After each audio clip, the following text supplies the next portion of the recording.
quand est-ce que tu vas utiliser la loi uniforme? Tu sauras répondre aisément et sûrement à cette question. Rien qu'à y penser, c'est déjà la panique totale. Si c'est le cas, tu es au bon endroit. Sur cette chaîne, tu vas toujours trouver d'abord le pourquoi du comment. Ce qui fait, abonne-toi tout de suite.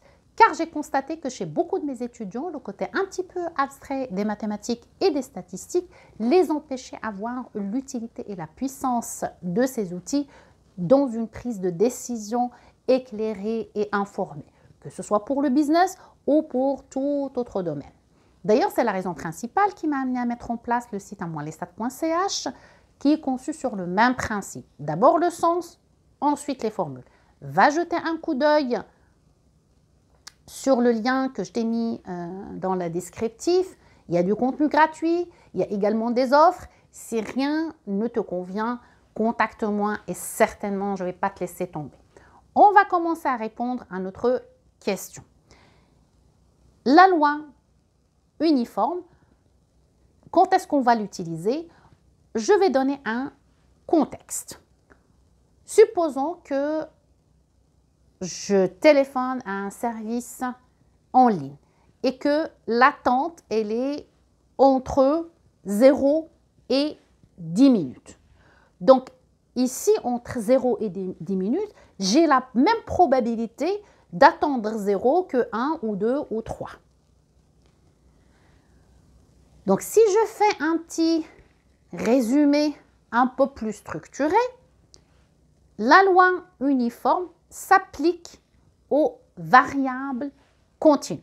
Si tu as un petit peu de mal à définir sûrement et facilement la nature d'une variable, va jeter un coup d'œil sur la vidéo qui l'explique très bien, évidemment, puisque c'est moi qui l'ai fait. Et reviens ensuite pour continuer. C'est fondamental que tu maîtrises d'abord cette notion. Et quand tu as un intervalle où les probabilités qu'un instant est la même qu'un autre, c'est-à-dire tous les instants dans cet intervalle sont équiprobables qu'ils arrivent. Alors maintenant, pour la modélisation, comment on fait pour la modélisation? On peut mettre X ou comme dans notre cas ici, T, la petite vague, c'est-à-dire qui suit, U pour uniforme, et on met A et B parce que c'est vraiment un intervalle fini. Pour la densité de probabilité, donc c'est la fonction f de x, qui est égale, elle est très simple ici, qui est égale à 1 sur b moins 1 pour tous les x qui sont compris entre a et b, 0 sinon. Donc, comme tu le vois ici sur le graphique, c'est vraiment la fonction, elle est en rouge. Si tu fais dans notre cas, par exemple, si on l'applique à un autre cas, c'est 0,1. Donc, 1 sur b moins 1, puisqu'on a 10 moins 0, est égal à 0,1. Et la probabilité, quand tu cherches une probabilité de x entre C et D, eh bien, tout simplement, c'est toute la surface. Donc, la limite et la surface qui est en dessous. Parce que la probabilité, en continu, c'est toujours une surface. Donc, ici, tout simplement, si on cherche P de x compris entre C et D, tu vas faire tout simplement D moins C sur B moins A. Alors, si on applique ça à un autre exemple, si on cherche par exemple quelle est la probabilité qu'on attende au plus 4 minutes, donc tout simplement ici, P de T inférieur ou égal à 4, juste une précision, dans les probabilités continues, quand on a une variable continue, P de x strictement inférieur à un seuil qui est par exemple 4 ici, c'est la même chose que P de x inférieur ou égal. Donc dans notre cas ici, si tu regardes un petit peu le graphique, inférieur à 4, il est quand même borné par 0. Donc c'est la surface en rouge là. Ben, si on applique la formule, on a 4 moins 0 sur 10 moins 0, ben, c'est 4 sur 10. Donc, on a 40% de chance d'attendre moins que 4 minutes. D'accord? Maintenant, si on veut savoir quelle est la probabilité qu'on attende entre 5 et 8 minutes. Donc, comme tu peux le constater sur le graphique ici, bah, entre 5 et 8, bah, c'est la zone rouge ou l'air rouge, il est quand même encadré, il est borné. Donc, pour la probabilité, c'est très simple. Donc, on va mettre 8 moins 5 divisé par 10. Bah, si tu fais le calcul qui est simple ici, c'est 0,3. Donc, ici, on a 30% de chance d'attendre entre 5 et 8 minutes. Pour Excel, il n'y a pas vraiment de formule directe parce que comme tu peux le constater, le calcul, il est très simple. Pour R, oui, on a une fonction, mais pour Excel, en tout cas pour ce que j'ai moi et ce que j'ai cherché, il n'y a pas vraiment de formule directe. Ça se comprend parce que le calcul, il n'est pas très compliqué. On va quand même vérifier si tout ça est assez clair ou pas dans la petite tête. Mets la vidéo sur pause, écris tes réponses et surtout n'oublie pas de mettre ton score. Et on va passer au quiz.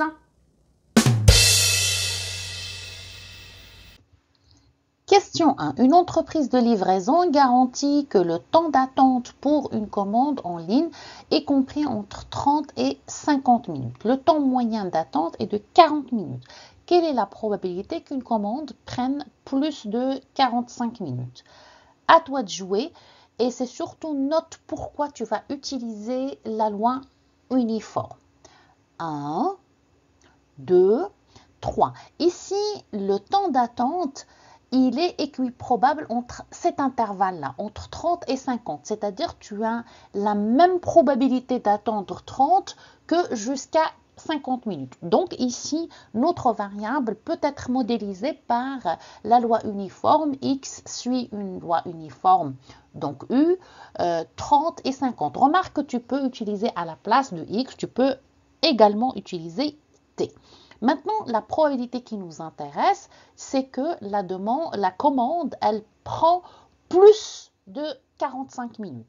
Donc, c'est supérieur ou égal. Donc ici, je rappelle, donc logiquement, plus de 45 minutes, c'est strictement supérieur. Mais comme on est en continu, ben, supérieur ou égal ou strictement supérieur, c'est la même chose. Et tu le vois ici, supérieur, c'est-à-dire à partir de 45 ben, jusqu'à 50, ben, tu le vois ici sur la courbe. Donc c'est vraiment cette partie-là, donc c'est toute cette surface-là qui est égale à peu près à 0,25. Donc, comme je l'ai dit dans le cours, ici, il n'y a pas vraiment de formule parce que c'est très simple. Donc, 50 moins 45 sur 50 moins 30, eh ben, tu trouves 0,25. Donc, il y a 25% de chances que cette commande prenne plus de 45 minutes. Question 2. Une entreprise expédie les colis dont le poids varie entre 2 kg et 8 kg. Quelle est la probabilité qu'un colis pèse 4 kg au plus? Encore à toi de jouer pour 3 secondes. 1, 2, 3. Ici également, le poids des colis, d'avoir un colis entre 2 et 8 kg, il est vraiment équiprobable. Donc, ici, on va utiliser la loi uniforme qui est modélisée par X suit une loi uniforme 2 et 8. Et la probabilité qui nous intéresse, c'est qu'il pèse 4 kg ou moins, c'est-à-dire P de X inférieur ou égal à 4. Donc ici, comme tu peux le constater déjà ici sur la courbe, donc inférieur ou égal, ce n'est pas de l'infini parce qu'on a notre variable, elle est bornée entre 2 et 8. Donc du coup, inférieur ou égal à 4, bah, ça va revenir à 4 moins 2 sur 8 moins 2. Et puis tu trouves à peu près 0,33. Donc, il y a 33% de chances qu'un colis pèse 4 kg ou moins. La question 3. Un distributeur automatique de billets délivre des montants compris entre 20 francs et 200 francs. Alors ici, on cherche la probabilité qu'un client retire moins de 100 francs. À toi de jouer et pour 3 secondes. 1, 2, 3. Ici également, la loi uniforme peut être appliquée. Pourquoi? Parce qu'on a la même probabilité qu'un client tire 20 jusqu'à 200. Donc, c'est un intervalle entre 20 et 200 qu'on peut donc modéliser notre loi uniforme. X suit U, 20 et 200. Et la probabilité qui nous intéresse, la probabilité d'intérêt, c'est que le client retire moins que 100 francs. Donc, logiquement, c'est P de X strictement inférieur à 100. Mais comme je l'ai dit tout à l'heure, on est en probabilité continue. C'est la même chose, que ça soit strictement inférieur ou égal. Et évidemment, ici, on n'est pas de l'infini. Elle est bornée. Donc, on est entre 20 et 100.